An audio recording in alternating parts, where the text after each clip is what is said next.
जय माता दी दोस्तों। आज है नवरात्रि का 8वां व्रत और आज का व्रत माँ महागौरी को समर्पित है। नवरात्रि में अष्टमी तिथि का विशेष महत्व माना गया है क्योंकि इस दिन माँ महागौरी की पूजा के समस्त प्रकार के दुखों का नाश हो जाता है। वहीं देवी महागौरी की पूजा करते समय व्रत कथा का पाठ जरूरी होता है।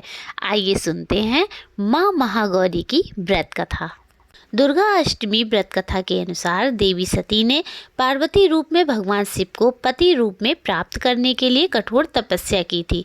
एक बार भगवान भोलेनाथ ने पार्वती जी को देखकर कुछ कह दिया जिससे देवी का मन आहत हो गया और पार्वती जी तपस्या में लीन हो गईं। इस प्रकार बरसों तक कठोर तपस्या करने के बाद जब पार्वती नहीं आई तो उनको खोजते हुए भगवान शिव उनके पास पहुँचे। वहाँ पहुँचकर माँ पार्वती को देखकर भगवान शिव आश्चर्यचकित रह गए।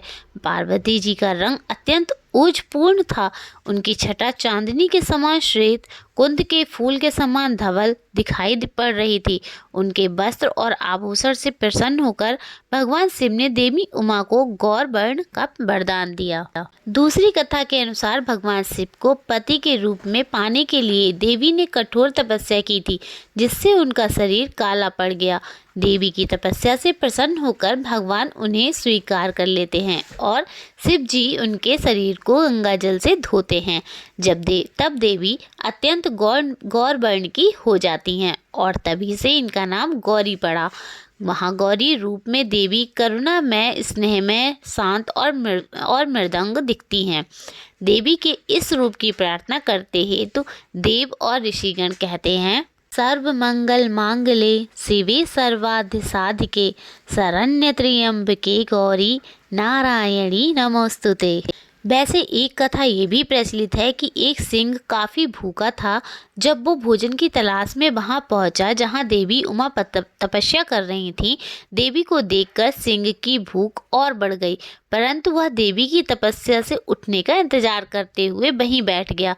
इसी इंतजार में वह काफ़ी देर कमज़ोर हो गया। देवी जब तब से उठी तो सिंह की दशा देखकर उन्हें उस पर दया आ गई और माँ उसे अपनी सवारी बना लेती हैं। क्योंकि इस प्रकार से उसने भी तपस्या की थी, इसलिए देवी गौरी का वाहन बैल भी है और सिंह भी है। तो ये थी माँ महागौरी की 3 अद्भुत कथाएं। अगर आपको सुनकर अच्छा लगा हो तो प्लीज़ चैनल को सब्सक्राइब कीजिएगा। कमेंट बॉक्स में जय माता दी ज़रूर लिखिएगा।